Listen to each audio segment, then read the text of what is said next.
At first glance, AutoCAD's tool set may seem a little intimidating. Fortunately, no matter which tool you select, they all work the same way. In this lesson, we're going to look at the anatomy of a command. For this example, I'm going to launch the line command. To do that, I'll move up to the Draw panel and I'll click the line icon. Now, take a look at the command line.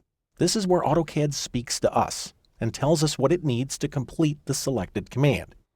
I'm going to left-click to pick a point on screen, and then I'm going to pick a few more points here, and then we'll come down and look at the command line again. Notice that in addition to AutoCAD's request for another point, we also have some sub-options here between the brackets. Sub-options are additional functions available inside an active command. There are 3 ways to access a sub-option. You can pick your favorite. One way is by typing the capitalized letter of the option. For example, if I wanted to undo one segment, I could type U and hit Enter. Another way to access these options is by right-clicking, and you'll find the options right here in the menu. Let's click Undo to back up one more segment. Probably the easiest way to access the options, and this is brand new to AutoCAD 2013, just come down here to the command line and click them. These guys now act like hyperlinks. I'm going to pick a few more points for my line segment. When I'm finished, I'll come over and click Close to close my shape.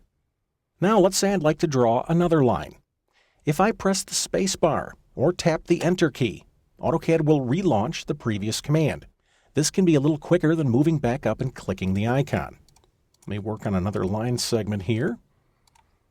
To exit an active command, press your Escape key, and AutoCAD will halt that command in its tracks.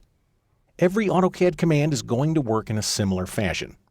The best advice I can give you is to keep an eye down here at the command line. Remember, AutoCAD will always tell you what it needs. Most students who struggle at first do so because they try to give AutoCAD one thing when it's asking for something else. Once you get comfortable with the software, you'll be able to anticipate AutoCAD's requests, and soon your interaction with the program will become second nature.